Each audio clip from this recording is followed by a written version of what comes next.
You know this dinosaur, the king of the Cretaceous. The mighty Tyrannosaurus Rex. What if I told you that 90 million years before the T-Rex ever stomped the earth, its ancient family began with a much smaller and much stranger creature? Meet the crowned dragon, Guanlong. It was the ruthless, colorful, and downright fascinating ancestor that set the stage for one of history's greatest predators, the Tyrannosaurus Rex. And thanks to Jurassic World Evolution 3 and Frontier for sponsoring this video, I've been able to recreate an environment similar to what this ancient predator might have roamed way back in prehistoric China. I made all of this in a couple of hours, by the way, so imagine what you could create in this game, especially if you use our affiliate link that we will have listed in the description and down in the comments. It'll help out the channel, so feel free to use our link if you're already aiming to buy the game. Our story, or should I say Guanlong's story, begins in 2002, in the Shishugua Formation of northwestern China. Apologies if I pronounced that wrong. Here, paleontologists discovered two incredibly preserved skeletons, one adult and one juvenile, both of which coming from a previously unknown theropod. This rare discovery gave paleontologists a unique look into how this dinosaur grew and developed. The juvenile's crest was smaller and simpler, while the adult's was larger and more elaborate. A roadmap of its journey from young to old, you could say. In a sad twist of fate, the fossils show evidence that in a panic, the adult trampled the younger specimen and crushed its body. But allegedly, the juvenile had already been dead before this. The circumstances that led to all of this happening will likely forever be hidden in mystery. This dino discovery was officially announced in 2006 by Zhu Jing and some colleagues, and together they named it Guanlong Wukai. Guanlong means crowned dragon, referring to its distinctive head crest.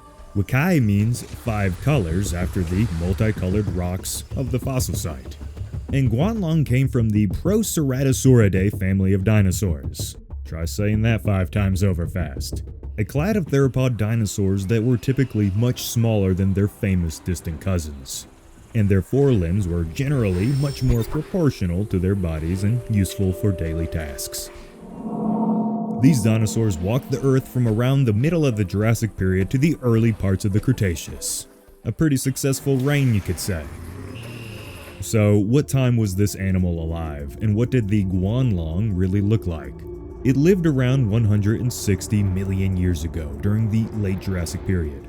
A good 80 to 90 million years before the T-Rex. Get this, T-Rex lived closer in time to Jurassic World park building games than its ancestor, the Guanlong.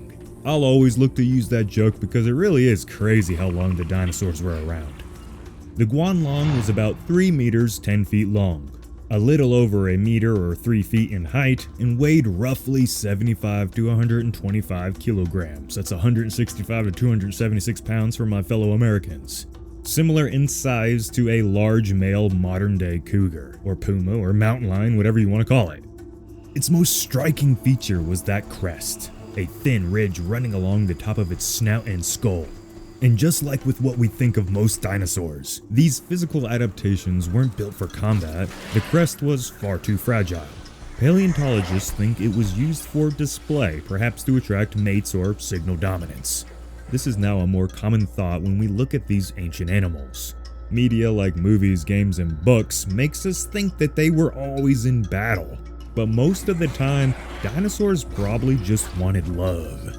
So here's the big question, was it actually covered in feathers?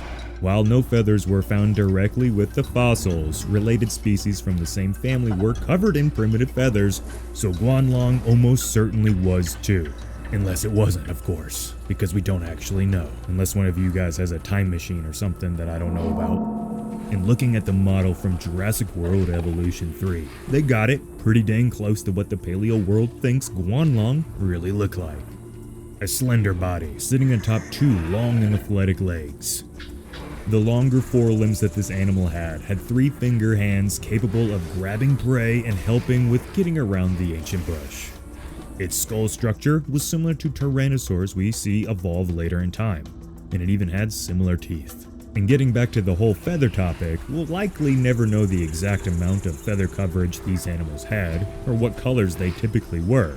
But basing this creature off of current biology, animals that are alive right now, it likely took on the colors of its environment.